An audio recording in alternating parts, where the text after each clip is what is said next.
নমস্কার, আমি সুমনা। আমার নতুন একটি ভিডিওতে তোমাদের সবাইকে স্বাগত জানাই। কেমন আছো তোমরা সবাই? আশা করি তোমরা সবাই খুব ভালো আছো, আমরাও ভালো আছি। আজকে আমাদের মা মেয়ের গল্পটা এই আমার রান্নাঘর থেকেই আমি শুরু করছি। তো চলো আমার গল্পটা শুরু করা যাক। আজকে আমার সময়ের বড্ড অভাব, মানে এত সময় তাড়াতাড়ি এগিয়ে যাচ্ছে যে সময়ের সাথে সাথে তাল মেলাতে আমি পুরো হিমশিম খাচ্ছি। সেই জন্য দুটো ওভেনেতেই দুটো কড়াই বসিয়ে সমান তালে রান্না করব। দুটো কড়াইতেই সমান সর্ষের তেল দিয়েছিলাম। তো তারপর একটা কড়াইতে ফোড়ন দিয়েছিলাম, মানে ওই দিকের আমার লেফট হ্যান্ড মানে বাঁ সাইডের যে কড়াইটা তাতে ফোড়ন দিয়েছিলাম 5 ফোড়ন আর একটু তেজপাতা, ওই দুটো মতো তেজপাতা ফোড়ন দিয়েছিলাম। আর এইদিকে সর্ষের তেলটাতে কোনো কিছু ফোড়ন না দিয়ে ঝিঙে আর আলু, যেটা আমি আগে থেকে সিদ্ধ করে রেখেছিলাম, তো সেটা দিয়ে দিয়েছিলাম। তো তারপর ভালো করে একটুখানি ভাজা ভাজা করে নিচ্ছিলাম। আর ওদিকটা তোমরা বুঝতেই পেরেছো আমি কি করব, তো ডাল করব, মুগের ডাল। তো তার জন্য যে মুগের ডালটা আমি আগে থেকে সিদ্ধ করে রেখেছিলাম, তো ওটা ফোড়নটা একটুখানি হয়ে যাওয়ার পর তো ওর মধ্যে ডালটা ঢেলে দিলাম। আর তারপর একটুখানি পরিমাণ মতো জলও দিয়েছিলাম। আর তা করতে করতে এইদিকে হোক, মানে ওইদিকে যখন ডাল হচ্ছে এই দিকটাও দেখো ভাজা ভাজা ঝিঙে আলুটা হয়ে গেছে। মানে সিদ্ধ করাই আছে, কিন্তু তোমরা দেখে বুঝতে পারছো একটা আলুও কিন্তু গলে যায়নি। মানে আমি ওই দুটো মতো সিটি দিয়েছিলাম, একটা ফুল ফ্লেমে আর একটা একদম লো ফ্লেমে। তো জলটা আমি আলাদা করে রেখে দিয়েছিলাম। তো এবারে দেখো আমি এই জলটাও এর মধ্যে ঢেলে দিলাম, মানে সিদ্ধ করা যায় জলটা, ওই জলটা কিন্তু আমি ফেলি না। তো জলটা দিয়ে এবার দুটো জিনিসে ঢাকা চাপা দিয়ে রেখে দেবো। একদিকে যখন এদিকে আমি রান্না করছি, অন্যদিকে কিন্তু অস্মিকে স্নান টান সব কিছুই করিয়ে দিয়েছিলাম। ও একা একা খেলছিল। হঠাৎ করে মেয়ের আমার মনে হয় মায়ের কোলে চেপে ও রান্না করবে, রান্না দেখবে, এতটাই জেদ করছিল। তো বাধ্য হয়েই কোলে নিয়ে আর কি রান্না। আর কি বলবো, ঘেমে নিয়ে একাকার কাণ্ড। একে আমার এত তাড়াহুড়ো, তার মাঝখানে এইসব অস্মির কাণ্ড। তো মেয়েকে কোলে নিয়েই চললো আমার রান্না বান্না।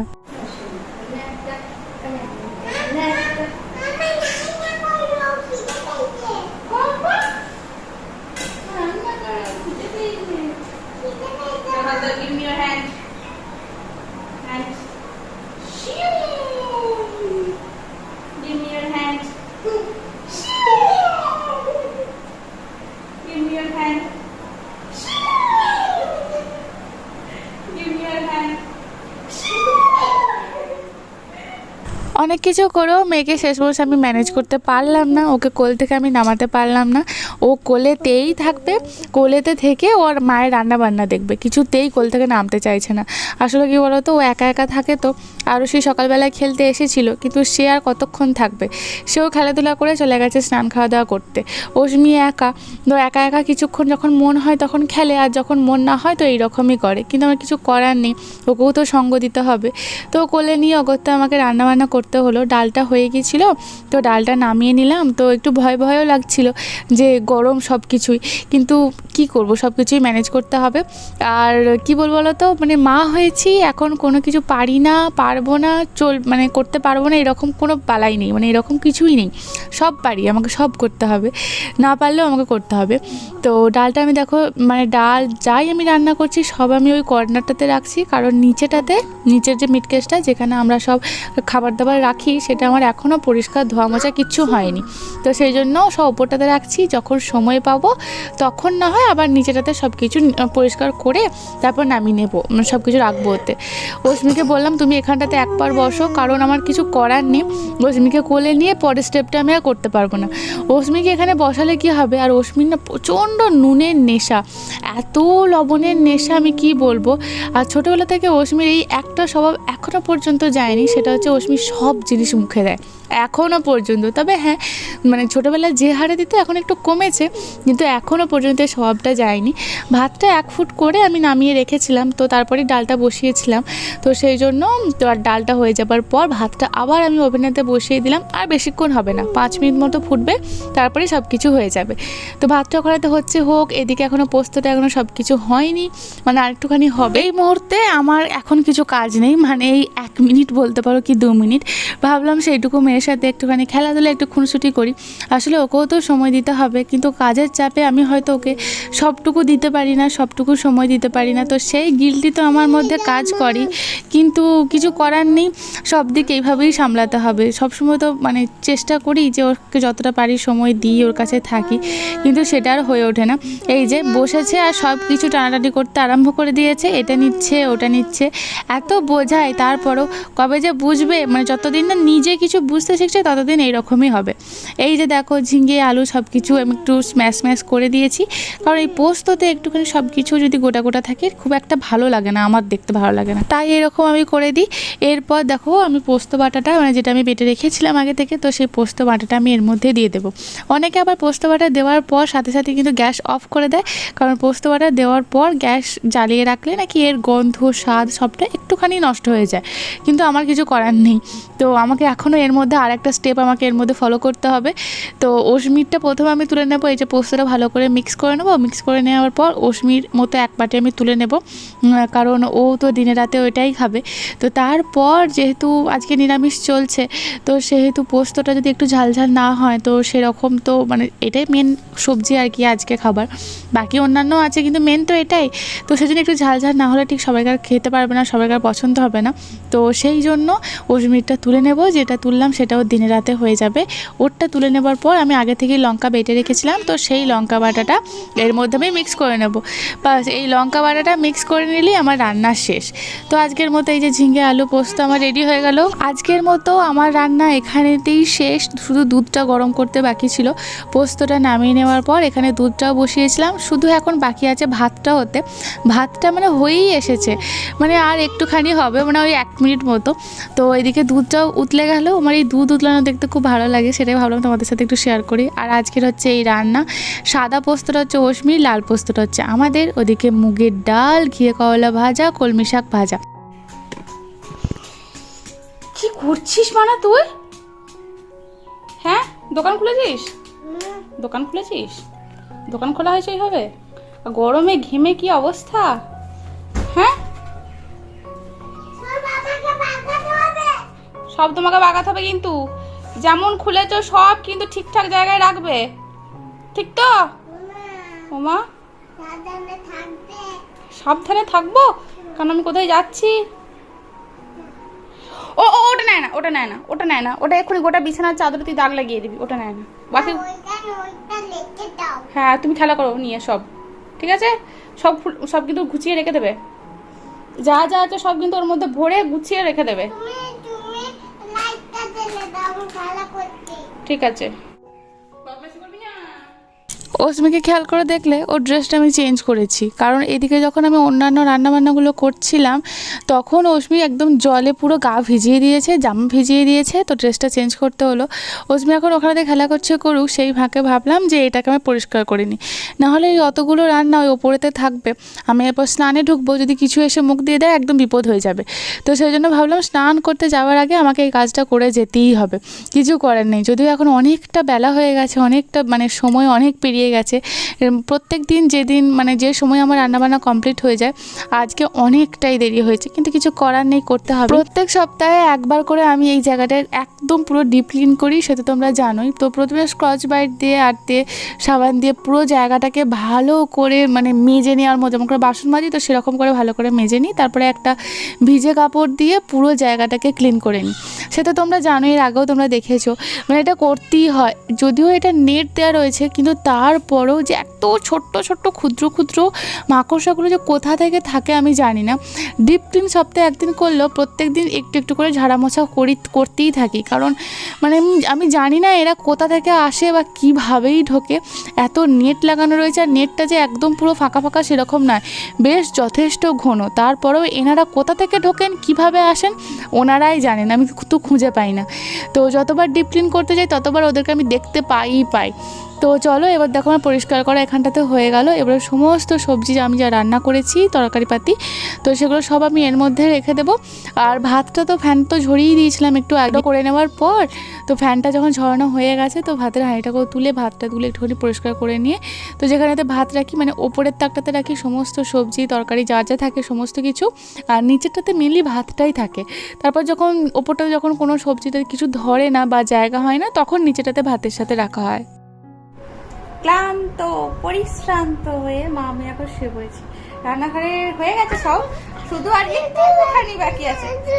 শুতে পারছো না? এই যে আর একটুখানি কাজ বাকি আছে, ওই 2% মতো। কি হলো, তুমি শুতে পারছো না? আর আমাকে বালিশটা শুতে দেবে না, না তুমি শো শো শো। ওই 2% মতো ওটা করে তারপর আমি যাবো স্নান করতে, তারপর রশ্মিকে খাওয়াবো। হ্যাঁ ফেলে দেবো বলছি। অস্মি কিন্তু খুব রাগী, অস্মি কিন্তু খুব রাগী। এই যে যা যা মানা মানা মানা মানা, উফ উফ। যেখানে দুষ্টুমি সেখানে অস্মি।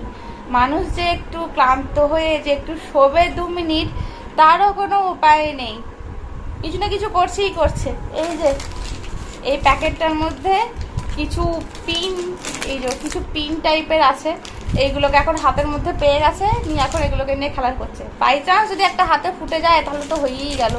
ওটা সব লুকিয়ে লুকিয়ে রাখা হয়, আর সেখান থেকে অস্মি ঠিক খুঁজে খুঁজে বার করে।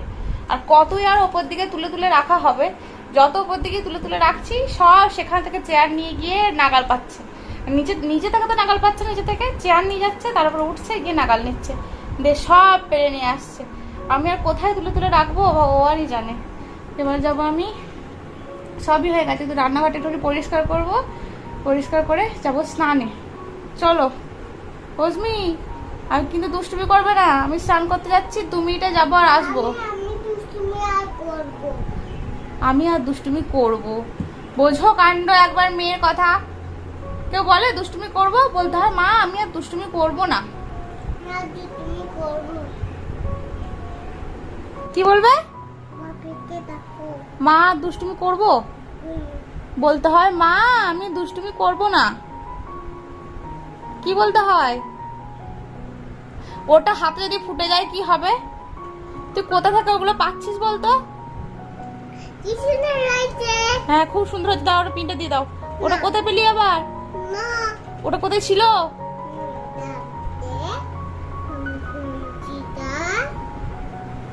আমি তাহলে গেলাম, তুমি কিন্তু দুষ্টুমি করবে না কিন্তু, ঠিক আছে? আর তুমি বাপিকে নাহলে কিন্তু আমি ডাকবো। বাপি কি করে এসে? শুনতেই পাইনি। বস্তায় করে ভরে নিয়ে পালিয়ে যায়, তার মতো একদম দুষ্টুমি করবে না কিন্তু। স্নান টান করে এবার আমাকে পুজোটা ঝটপট সেরে নিতে হবে। তো সপ্তাহে একদিনই থাকে লক্ষ্মী পুজো, তো সেই লক্ষ্মী পুজোর দিনে ধরো সমস্ত যা ঠাকুরের বাসনপত্র থাকে একটুখানি তেঁতুল বা অন্যান্য কিছু দিয়ে একটুখানি মেজে নিতে হয়, তাহলে মানে বাসনপত্রগুলো একদম চকচক করে। তো বাড়ির মধ্যে অনেক তেঁতুল খুঁজলাম, তো গিয়ে দেখলাম যে একটুখানি মতো রয়েছে, মানে বাইরে বার করা রয়েছে, ভেতরে অনেক আছে, কিন্তু বাইরে মানে যেখানে আর কি সবসময়তে নেওয়া হয় তো সেই জায়গাতে একটুখানি ছিল। তো ভাবলাম আজকে সেটাই হয়ে যাবে, তো সেখান থেকেই নিয়ে এসে বাসনপত্র যা সব আছে, একটু একটা ছোট গ্লাস মানে যেটাতে ঠাকুরকে কি খেতে দেওয়া হয়, নকুলদানা বাতাসা দেওয়া হয়, সেই ছোট প্লেটটা, একটা ছোট গ্লাস বা আর একটা বড় গ্লাস, একটা প্রদীপ, 2টো ধূপদানি, মানে এই সমস্ত জিনিসপত্র আর কি। তো সেগুলোকে আমি একটুখানি তেঁতুল দিয়ে আর একটুখানি বালি দিয়ে ভালো করে মেজে ধুয়ে পরিষ্কার করে দিলাম। তেঁতুল আর বালি দিয়ে ধুলে না দেখবে একটু পরিষ্কার হয়, একটু চকচক করে।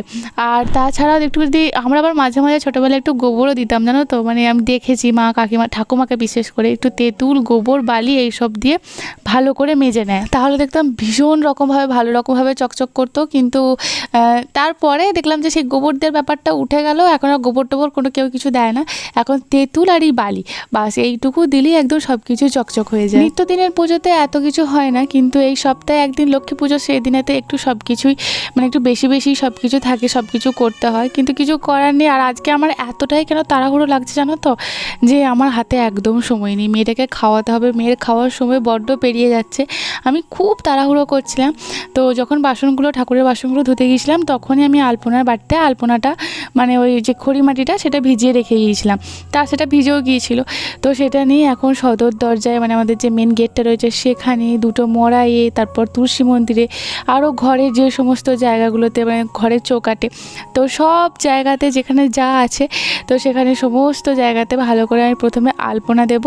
তো তারপর কারণ এই যে আলপনাটা আমি দিই তো প্রত্যেক দিন যেন ছোটোবেলা থেকে জানো তো এই আলপনাটা দিতে আমার ভীষণ ভালো লাগে। মানে আমি যখন ছোট ছিলাম তখন আমার মা আলপনা দিত, তখন মাকে দেখতাম আর মাকে বলতাম যে আমি আলপনা দেবো, মানে যখন আর কি মা দিত দেখতাম। তো মা আমাকে বলতো তোকে যদি আলপনা দিতে দিই তাহলে খড়ি মাটিও শেষ, আলপনাও শেষ, আর মানে সময়ের পর সময় চলে যাবে। এত আলপনা দিতে ভালোবাসতাম, কিন্তু এখন সেই আলপনা দিচ্ছি এত তাড়াহুড়ো করে। আর তখন মাকে দেখতাম মা তাড়াহুড়ো করে আলপনা দিত, আর সেরকম মানে আমি যেভাবে একটু বড় সড়ো করে সময় নিয়ে দিতাম তো সেইভাবে মা দিত না। তো মাকে বলতাম যে তুমি এইরকম করে দিচ্ছ কেন, একটু ভালো করে দাও। এখন আমি বুঝতে পারছি যে ইচ্ছা থাকলেও ভালো করে দেওয়া যায় না। সময়ের সাথে সাথে ঘড়ির কাঁটা যেমন ছুটছে সেরকম নিজের দিকেও ছুটতে হয়, এখন বুঝতে পারছি। তো যাই হোক, চলো দেখো আমার সব জায়গায় আলপনা দেওয়া হয়ে গেল।